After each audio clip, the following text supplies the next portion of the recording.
క్రీస్తునందు ప్రియమైన సోదరి సోదరులకు యేసుక్రీస్తు నామంలో శుభములు తెలియజేస్తున్నాం. గత పాఠంలో మనం నేర్చుకున్న విషయాలను ఒకసారి జ్ఞాపకం చేయాలని ఆశపడుచున్నాం. నోవహు ఓడ నిర్మాణం, అతని నైపుణ్యం, ఓడ నిర్మించడంలోని అతని కౌశల్యం ఎంతటివో చూసాం. వాస్తవానికి నోవహు గొప్ప మేధావి. ఓడను నిర్మించడంలో దేవుడు అతనికి ఇచ్చిన జ్ఞానం, సామర్థ్యం ఎంతో అద్భుతమైనవి. దేవుడు సూచించిన కొలతల ప్రకారము తనకు తనతో ఉండబోయే వారికి గదులు, జంతువులు, పశుపక్షాదులకు గూళ్ళు, అరలు వాటి వాటి పరిమాణం మేరకు పరిపూర్ణంగా నిర్మించాడు. నోవహు కానీ అతని సమకాలికులు కానీ గుహలలో జీవించిన అనాగరికులు కారు. మేధావులు, ఎంతో నాగరికత, నిర్మాణాత్మక, సృజనాత్మక జ్ఞాన సామర్థ్యాలు కలిగిన వారు. నోవహు నిర్మించిన ఓడకు ఒకటే ద్వారం. రక్షణకు క్రీస్తు అనే ఒకే ద్వారం మనకివ్వబడింది. నోవహు జంతు వేటకాడు కాదు, కానీ వాటిని మచ్చిక చేయడం ఎలా అనేది అతనికి తెలుసు. అప్పటి క్రూర జంతువులతో సహా మనిషి తినే జంతువులు క్రూరంగా లేవు. యెషయా 11:6-7 వచనాలలో చెప్పబడినట్లుగా 1000 ఏళ్ల పాలనలో సింహం ఒక చిన్న బిడ్డ కలిసి ఆడటం చూస్తాం. సింహము గడ్డి తింటుంది, జంతువుల వాస్తవ స్థితి అయ్యింది. నోవహు ఆ తీర్పు కాలమంతా దేవుని కృపను పొంది ఉండటం గమనార్హం. జంతుజాల సమూహము, నోవహు కుటుంబం కలిసి ఓడలో ప్రవేశించారు. ఎలా, ఏమిటి, ఏమి జరిగింది అనే విషయాలను తెలుసుకోవడానికి ఇక నేటి కార్యక్రమాన్ని వీక్షిద్దామా? సోదరీ సోదరులారా, పోయినసారి సందేశంలో మనం ఏమి నేర్చుకున్నామో జ్ఞాపకం ఉందా? నోవహు ఓడ నిర్మాణ కౌశలానికి మనకు ఆశ్చర్యం కలిగింది గదూ. నోవహు గొప్ప మేధావి, దేవుడు వాడుకున్న సాధనం, సాక్షి, దైవసేవకుడు, బోధకుడు. దేవుడు చెప్పినట్లే తూచా తప్పకుండా చేశాడు. నోవహు మనలాంటి స్వభావము గల మానవుడే. దేవుడు అతనికి చూపించిన దివ్య కృప అమోఘమైనది. ఇప్పుడు మనం 7వ అధ్యాయం అధ్యయనం చేయబోతున్నాం. చూడండి. అడుగో నోవహు, అతని కుటుంబం జంతుజాల సమేతంగా ఓడలో ప్రవేశిస్తున్నారు. ఓడకు బయట ఉన్న సమస్త ప్రాణులు నాశనమైపోయాయి. అబ్బా, ఎంత భయానక దృశ్యమిది! అయితే ఓడ లోపల ఉన్నవారికి క్షేమము, భద్రత. వచ్చిన వారికి రక్షణ, రాని వారికి నిత్య నాశనం. ఇప్పుడు వివరాలు వినండి. యెహోవా నోవహుతో అన్నాడు, నోవహు, ఈ తరము వారిలో నీవే నా ఎదుట నీతిమంతుడవై ఉన్నట్లు చూచాను. గనుక రండి, నీవు నీ ఇంటివారు ఓడలో ప్రవేశించండి. స్వాగతం, సుస్వాగతం. శ్రోతలు చెప్పండి, నోవహు ఎలా, ఎందుకు నీతిమంతుడయ్యాడంటారు? విశ్వాసమును బట్టి. అబ్రహాము కూడా అంతే, విశ్వాసమును బట్టి నీతిమంతుడు. అబ్రహాము యెహోవాను నమ్మితే ఆయన అదే అతనికి నీతిగా ఎంచాడు, పరిగణించాడు. అలాగే నోవహు కూడా. నోవహు దేవుణ్ణి నమ్మాడు, అదే అతనికి నీతి. హెబ్రీ పత్రిక 11వ అధ్యాయం 7వ వచనం మరలా మీకు జ్ఞాపకం చేయగోరుతాను. విశ్వాసమును బట్టి కలిగే నీతికి నోవహు వారసుడు. అందుకే దేవుడు నోవహును రక్షించాడు, సంరక్షించాడు, కాపాడాడు. ఈ అధ్యాయం ఆరంభంలో దేవుని ఆహ్వానం, నోవహు రా, లోపలికి రా. ఎంత కృప, ఎంత దయ! మత్తయి శుభవార్త 11వ అధ్యాయం 28వ వచనం, ప్రయాసపడి భారము మోసే సమస్త ప్రజలారా, నా వద్దకు రండి, వస్తే మీకు విశ్రాంతి, శాంతి. ఈ అధ్యాయం 16వ వచనంలో ఏం జరిగింది? యెహోవా అతణ్ణి ఓడలో ఉంచి ఓడను మూసేశాడు. ఇక 8వ అధ్యాయం 1వ వచనంలో దేవుడు నోవహును జ్ఞాపకం చేసుకున్నాడు. దేవుడు నోవహును మరచిపోలేదు. ఓడలో పెట్టి మూసేసి ఆ ఊసే మరిచిపోయాడా దేవుడు? అలా ఎన్నటికీ మరిచిపోడు మన దేవుడు.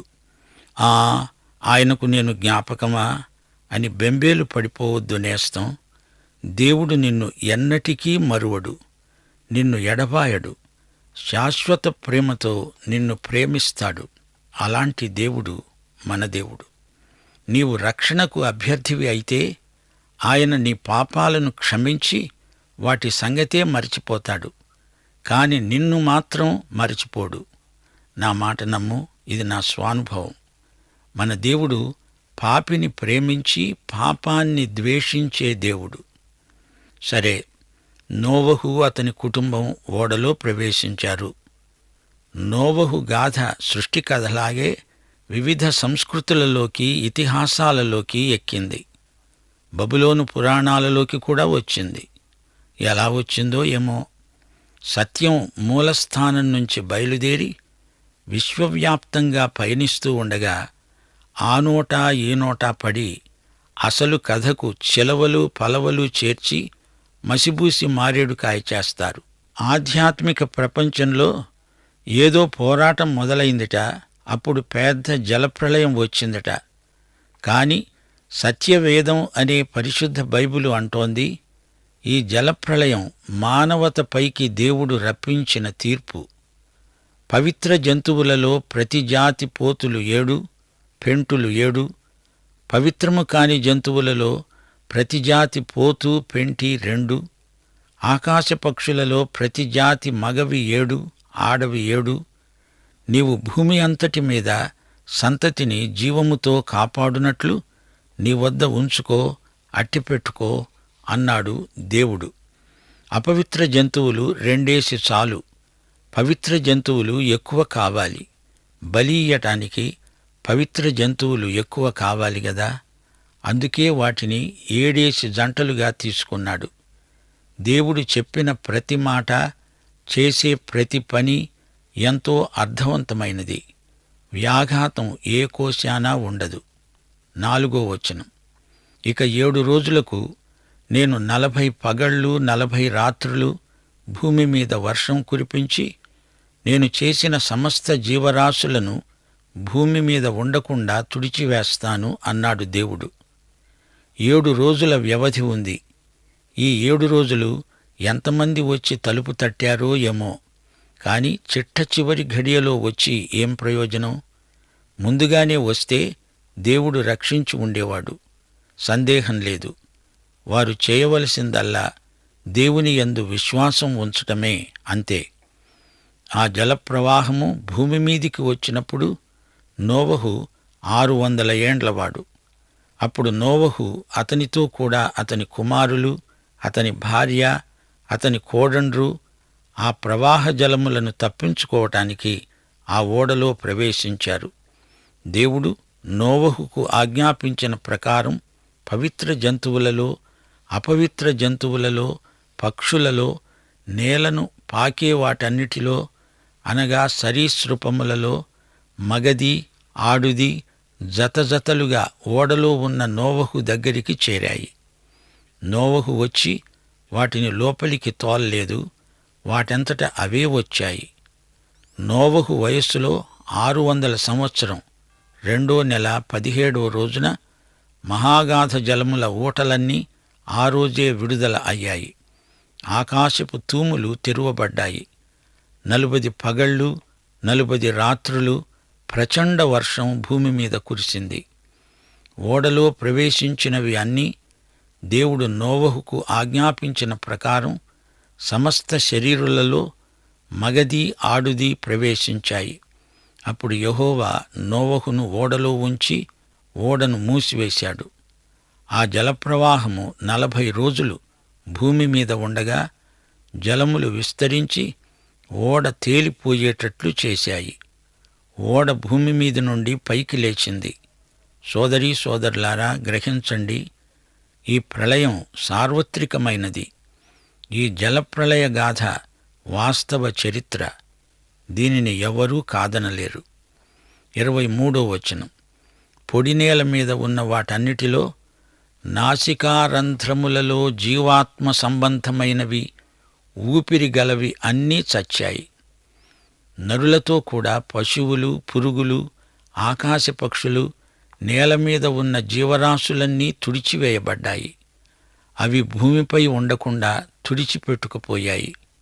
నోవహు అతనితో కూడా ఓడలో ఉన్నవి మాత్రము మిగిలి ఉన్నాయి.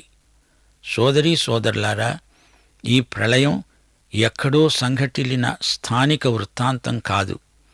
ఇది విశ్వవ్యాప్తమైన జలప్రళయం, మహాప్రళయం. ఎక్కడా ఎవరూ కనీ విని ఉండలేదు.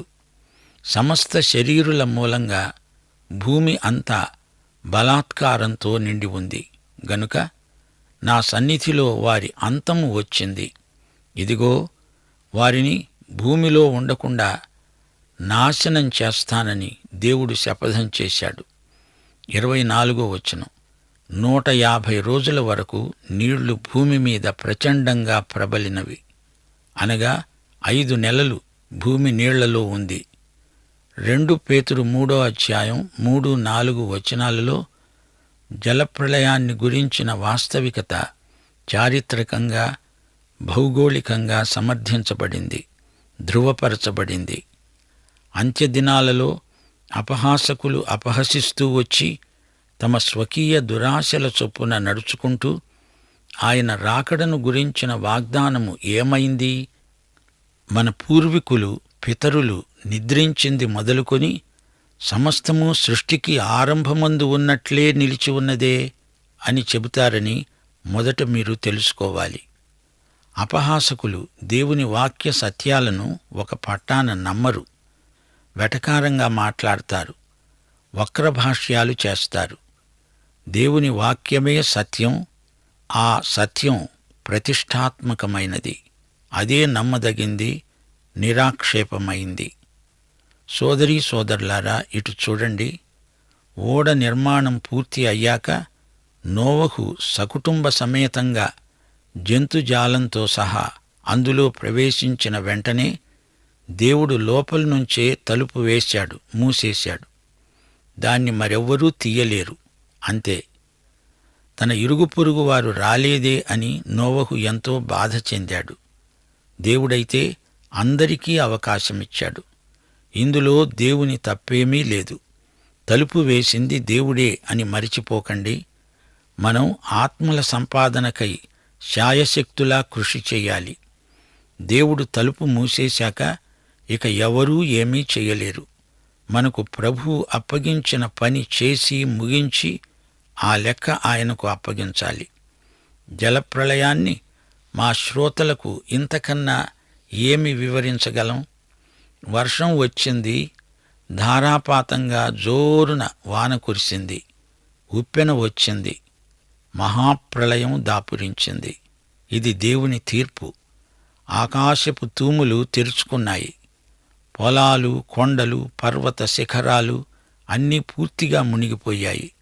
ప్రజలు అటూ ఇటూ ప్రాణరక్షణ కోసం పరిగెత్తసాగారు. గాని వెల్లువ అందరినీ తుడిచిపెట్టేసింది. క్రీస్తు లేని నిత్యత్వంలోకి అందరూ కొట్టుకుపోయారు.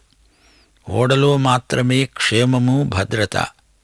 ఓడలో మాత్రమే ఆహారం. ఓడలో మాత్రమే శాంతి, సహవాసం, సహజీవనం. ఓడకు బయట అంతా మరణం, నాశనం, మారణ నిశ్శబ్దం. అంతటా నిశ్శబ్దం ఆవరించింది. ఏమీ లేదు, అంతా పోయింది. సోదరుడా, సోదరి, క్రీస్తునందే సమృద్ధి జీవం, నిత్య జీవం. క్రీస్తుకు వెలుపల మరణం, నాశనం, నరకం. నోవహుకు రక్షణ ఎందుకని ప్రాప్తించింది? అతడు దేవుని యందు విశ్వసించాడు. దేవునికి విధేయుడై సకుటుంబంగా ఓడలోకి ప్రవేశించాడు. మనం కూడా అంతే. విశ్వసించాలి, విధేయులమ్మవాలి, క్రీస్తులో ప్రవేశించాలి. విశ్వాసమును బట్టి మనం నీతిమంతులమని దేవుడు పరిగణిస్తాడు. ఒక వ్యక్తికి ఒక కల వచ్చింది. పరలోకానికి నిచ్చెన వేసి ఉంది. ఎక్కుతున్నాడు. ప్రతి సత్కార్యము నిచ్చెనకు ఒక మెట్టు అనుకున్నాడు. ఒక్కొక్క మెట్టే ఎక్కాడు. చిట్టచివరి మెట్టు లేదు. పరలోకాన్ని అందుకోలేకపోయాడు. అప్పుడు పరలోకం నుండి ఒక స్వరం వినిపించింది. అన్నది, వేరొక మార్గమున ఎక్కేవాడు దొంగ, దోచుకునేవాడు. ఏసే మార్గం, సత్క్రియలు కావు. రక్షణ మార్గం ఒకటే, అది దేవుని మార్గం. సత్క్రియా మార్గం కాదు, నీ మంచి సౌశీల్యము కాదు, నీ మతాచారాల మార్గము అంతకంటే కాదు. దేవుడు ప్రతిష్ఠించిన మార్గం ఒక్కటే, అదే యేసు మార్గం, జీవ మార్గం, సత్య మార్గం. నోవహు అదే మార్గాన రక్షించబడ్డాడు, నీతిమంతుడయ్యాడు. మరో దారి లేదు.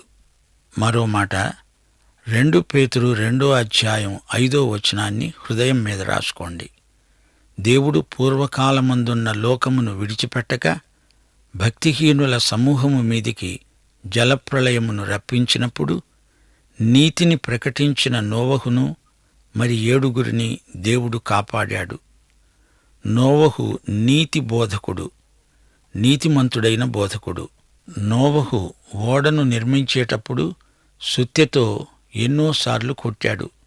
అదే సమయంలో సువార్త సుత్తెతో ఎన్నో హృదయాలు బద్దలు కొట్టాడు.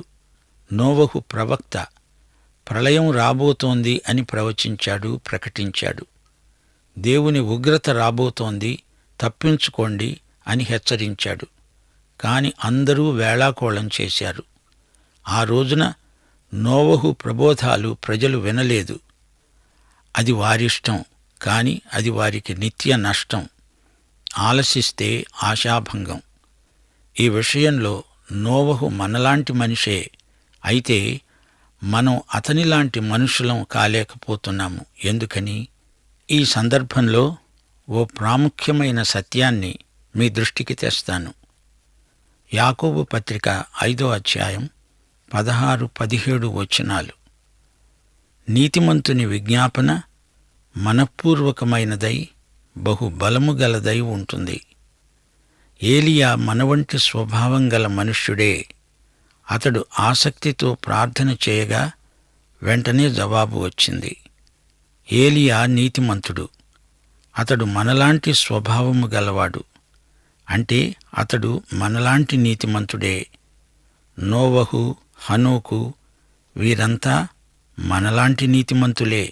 అంతేకాని నీతిమంతులలో గొప్ప నీతిమంతులు, చిన్న నీతిమంతులు అని ఉండరు.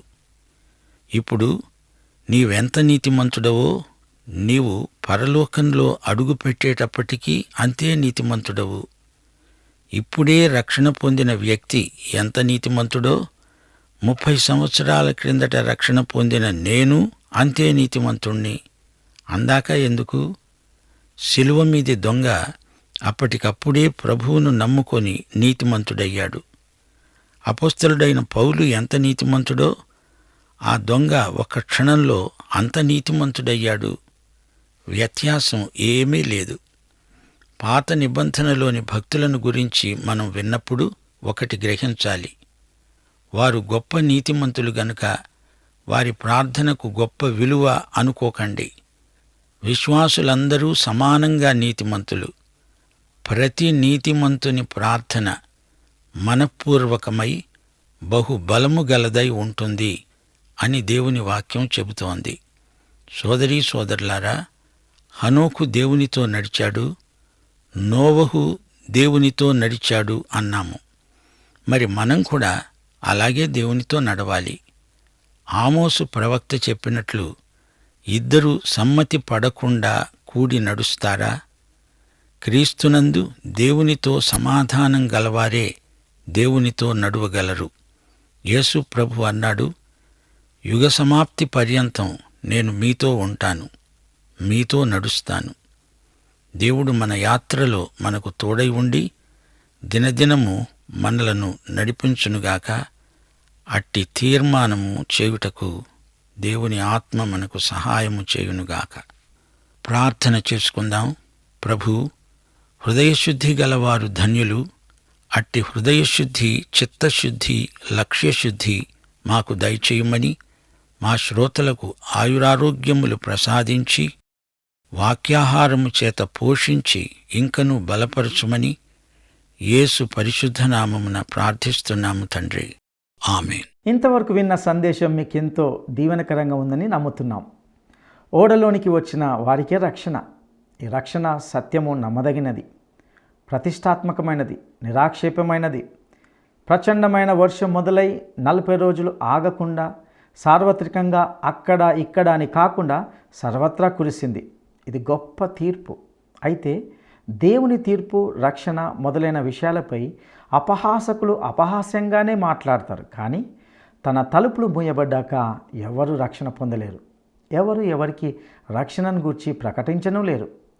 వినడానికైనా చెప్పడానికైనా ద్వారాలు తెరవబడి ఉన్నప్పుడే సాధ్యమని మనం గుర్తుంచుకోవాలి. మన లెక్కలన్నీ సకాలంలో ముగించాలి. ఇంతకంటే ఇంకేం చెప్పాలి? మనకు దేవుని నమ్మి విశ్వసించి విధేయులం అవ్వాలి.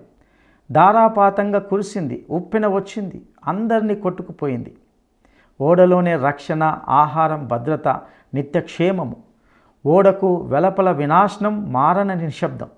దేవుని అందలి విశ్వాసాన్ని బట్టి మనము నీతిమంతులమని దేవుడు మనలను పరిగణిస్తాడు. నోవహు దేవుని కృపకు పాత్రుడయ్యాడు. దేనివలన అంటే విశ్వాసం ద్వారానే. దేవుని నమ్మడం ద్వారానే నీతిమంతుడిగా తీర్చబడ్డాడు నోవహు. ఓడలోనికి విశ్వాసం ద్వారా ఆహ్వానం పొందాడు. నోవహును ఓడలో కూడా దేవుడు మర్చిపోలేదు. నీ పాపాలను మర్చిపోతాడు, కానీ నేను మర్చిపోడు. దేవుడు ఓడ తలుపులు మూసివేశాక 7 రోజులు ఓడ అలాగే ఉంది. ఆ వ్యవధిలో ఎందరూ తలుపు తట్టారో ఏమో. తరుణముండగానే ప్రవేశించాలి. ఇంకా ప్రభు కొరకు తీర్మానించకుండా వాయిదా వేస్తున్నారా? మీరెవరైనప్పటికీ దయతో త్వరపడి రక్షణ పొందండి. అట్టి కృపను దేవుడు దయచేయునుగాక. ఆమెన్.